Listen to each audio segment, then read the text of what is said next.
First one. All right. The other day, you tweeted that your height makes you think you could play in the NBA, but your self-awareness reminds that you'd be in Shanghai. Not sure if you know the Shanghai Sharks. They actually got some former NBA players, including Eric Bledsoe. You think Shanghai is still like the place you'd be going, or is there another country on your mind?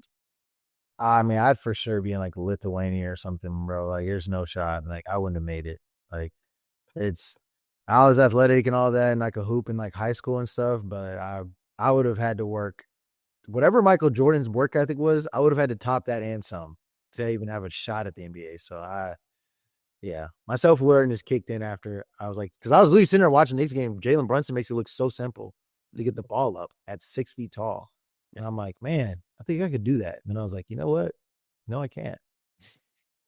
Okay, I got another one here for you. The new Madden trailer just dropped. I don't know if you've seen it. Mm-hmm. They got you dropping a pass in the new set. They've got you dropping a pass in it, albeit it's tight coverage, but they have you dropping a pass in it. Do you think it's a little busted? Broken up? They got some extra pressure on you, but the ball, it comes loose at the end. Nah, I gotta see this. I didn't know that. I'm gonna look it up after you get done with this. Oh yeah. I thought it was messed up. I know they gotta have the defenders looking good every once in a while, but You know what though? I've been very critical of Madden over my career. So yeah.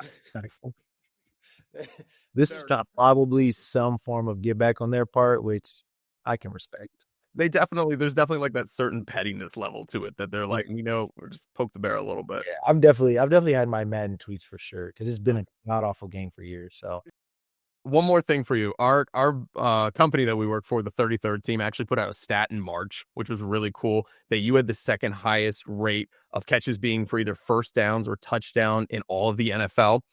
This is a little bit of a controversial one because he was an Eagle for a long time. Do you think you should be the one who's called Big Play Slay? Yeah, I mean, I was, I don't know. As a corner, it's like my only thing is like as a corner, like how many big plays can you make? Like it's way harder for him to make a big play than it is for me to make a big play. Yeah, respectfully. But I will say like his actual last name is Slay. His line is Slayton. So I get that too. And he's older than me. And by the time I got to the league, he was already an all pro and Pro Bowl. It's like, I get it. Like, and he had the thing going. So it's cool. It's fine. I've conceded it. But, I feel like it's definitely like it's more of an offensive name, Yeah. Like how Denzel Ward is the warden. Like it makes sense. Like if he locks somebody up, but it's like, as a corner, it's like you're certainly going to give up way more big plays than you're going to make. That's just the reality of being a corner. So, well, I'm going to piggyback off that because ESPN actually named you the most underrated wide receiver in the NFL this offseason. I don't know if you saw that, but there was a list that came out on that. Do you think that's true? Because I think a lot of us look back and we say, well, like, man, this guy's really making an impact there for the Giants. You guys have a guy out there in Malik Neighbors, a young dude who's also, he's benefiting from having someone like you out there as well. Do you think that your name belongs a little bit there with the most underrated guys in the league? Yeah, I think so. Just because I feel like, the reality of playing receiver is that your skill level and ability is not always indicative of your production. And I feel like I've played at a higher level than what I've produced, but I've also done a decent job producing. And so, when you look at like receivers, not like, quarterbacks, whereas like quarterback is like, if you took like Lamar or Patrick, whatever 5 guys, and you look at that next, like once you get outside like the top 10, look at that next 5, it's like, hell yeah, I'd rather have these guys on my team than these guys. Like receivers not really like that.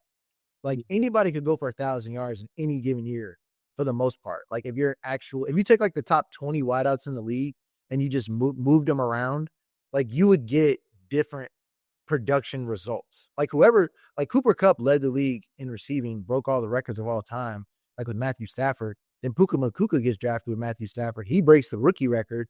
Calvin Johnson still has the record, also played with Matthew Stafford. Like at some point, like they're all really good players. Playing with Matthew Stafford clearly gives you a good chance to do so.